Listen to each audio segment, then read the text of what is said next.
Hello, my name's Jane Pierce. My business is Tarot Jane, and I'm here to talk to you about the meaning of tarot cards, specifically the fives of the minor arcana.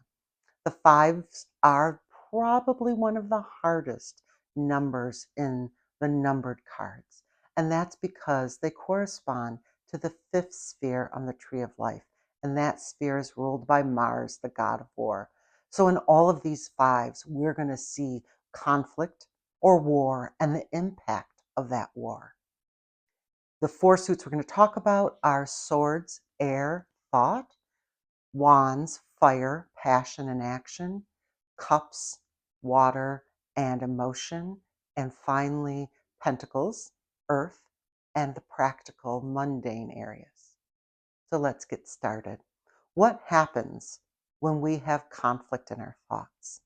This card can represent a Pyrrhic victory.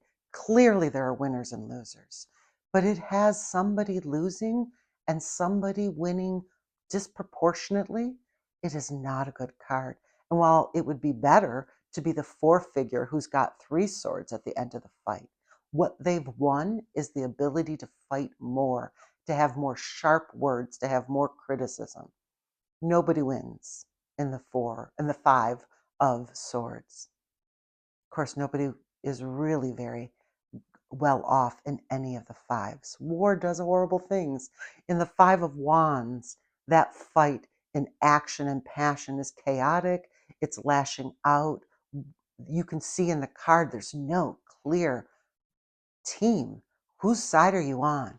And the Five of Wands may show up when you're feeling like you're being struck from all directions. It's often snarky, gossipy, and a lot less dramatic in its winners and losers, but a lot more irritating. Neither of the swords or wands are good, but making that distinction in the swords, the Five of Swords, there's a clear winner and loser, even if the winner is not doing as well as you would hope. It does not triumph, but there are winners and losers, and you may find the winning in this card is a Pyrrhic victory that leads you to lose the war.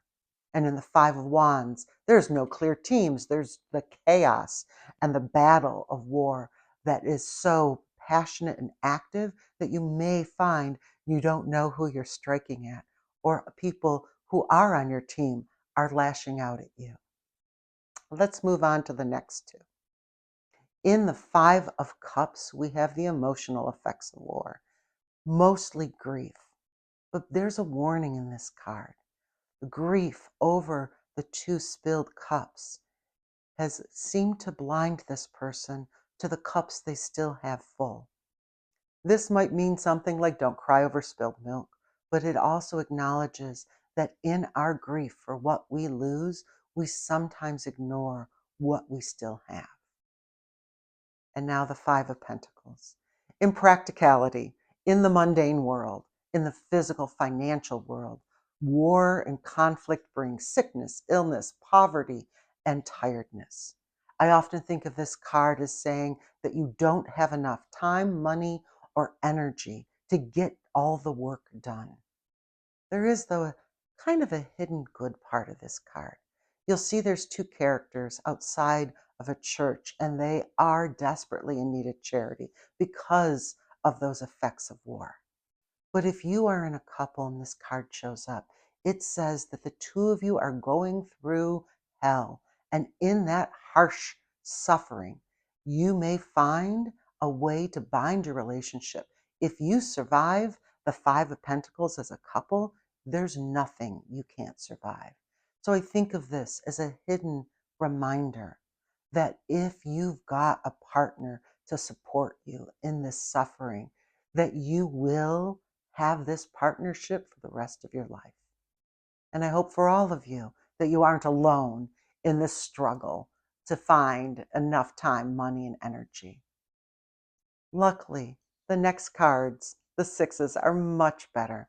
To find that video and a whole bunch of others, check out my YouTube channel and find the numbered cards, which covers all 10 of them, or specific individual sets of cards that address each of the numbered cards. I look forward to talking to you soon.